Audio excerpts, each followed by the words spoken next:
آج ہم قرآن کے چھٹے پارے یعنی لا یحب اللہ کے علمی خلاصے پر بات کریں گے۔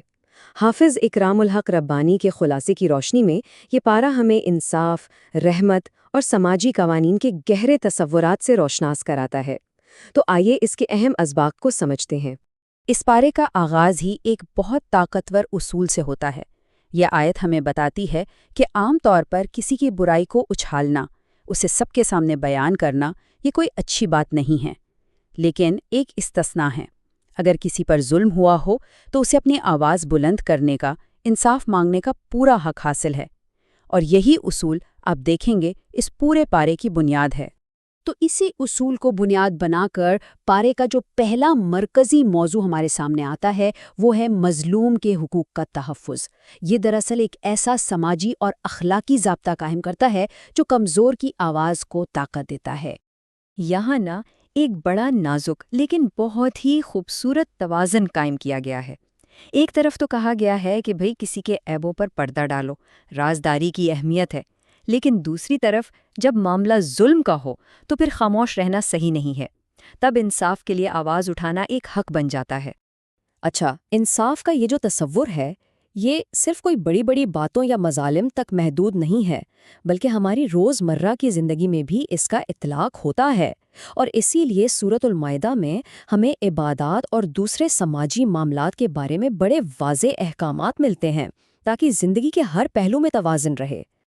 اور ان احکامات کی شروعات ہوتی ہے کھانے پینے کے قوانین سے۔ دیکھیں، حلال اور حرام کی یہ جو تمیز ہے یہ صرف ایک ڈائٹ پلان نہیں ہے، بلکہ اس بات پر زور ہے کہ ایک مومن جو کچھ بھی استعمال کر رہا ہے وہ پاکیزہ ہو اور جائز ذرائع سے حاصل کیا گیا ہو۔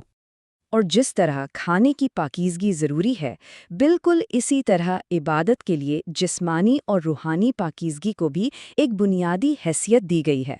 یہ تصور ہمیں عبادت کی تیاری کی طرف لے جاتا ہے۔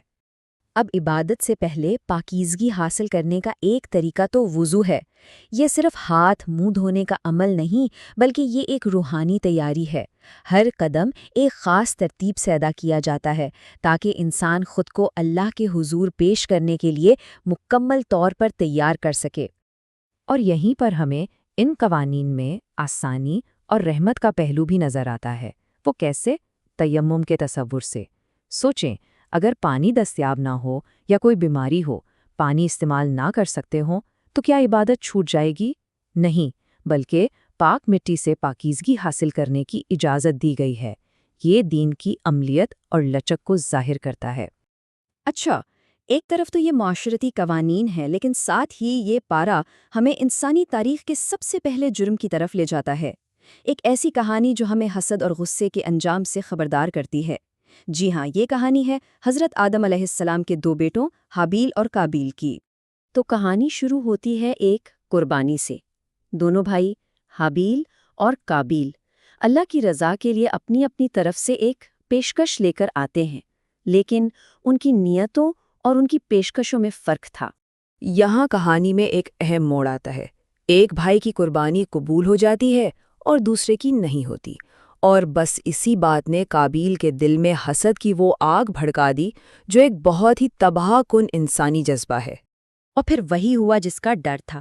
حسد نے اسے اندھا کر دیا اور قابیل نے وہ کام کر دیا جس کی مثال انسانی تاریخ میں اس سے پہلے تھی ہی نہیں۔ اس نے اپنے ہی بھائی کا قتل کر دیا۔ جرم تو ہو گیا، لیکن اس کے فوراً بعد جو چیز شروع ہوئی وہ تھا پچھتاوا، ایک نہ ختم ہونے والا احساس ندامت۔ تو یہ کہانی ہمیں بے لگام حسد کے خوفناک انجام پر ایک بہت گہرا اور طاقتور سبق دیتی ہے۔ دیکھیں، ایک فرد کے جرم نے پوری انسانیت پر کتنا گہرا اثر ڈالا۔ اسی لیے اب یہ پارہ ہمیں ان اجتماعی قانون کی طرف لے جاتا ہے جو پورے معاشرے کو ایسے جرائم سے بچانے اور انصاف کو قائم کرنے کے لیے بنائے گئے ہیں۔ انہی قوانین میں سے ایک اصطلاح ہے قصاص کی۔ اس کا بنیادی مقصد ذاتی انتقام کے سلسلے کو روکنا ہے، یعنی انصاف فرد کے ہاتھ میں نہیں بلکہ ریاست کے ذریعے قانون کے مطابق فراہم کیا جائے تاکہ معاشرے میں توازن رہے۔ اسی طرح سرقہ یعنی چوری کے جو قوانین ہیں ان کا مقصد بھی صرف سزا دینا نہیں ہے، بلکہ معاشرے میں ہر ایک کی ملکیت کا تحفظ کرنا ہے تاکہ ایک معاشی استحکام قائم رہ سکے۔ یہاں کچھ بڑے سماجی جرائم اور ان سے متعلق احکامات کا ذکر ملتا ہے۔ ان سب کا بنیادی مقصد یہی ہے کہ معاشرے کو انتشار سے بچایا جائے اور ایک پرامن محفوظ ماحول فراہم کیا جائے۔ تو ہم نے دیکھا کہ یہ سفر کہاں سے شروع ہوا، ایک مظلوم کی آواز سے، پھر روزمرہ کی پاکیزگی، حسد جیسے خطرناک جذبے کے انجام، اور پھر معاشرتی انصاف کے قوانین تک پہنچا۔ یہ سب مل کر ایک بہت گہرا سوال چھوڑ جاتے ہیں کہ ان بظاہر سخت قوانین اور اللہ کی بے پناہ رحمت کے درمیان وہ کون سا نازک توازن ہے جسے قائم کرنے کی کوشش کی گئی ہے۔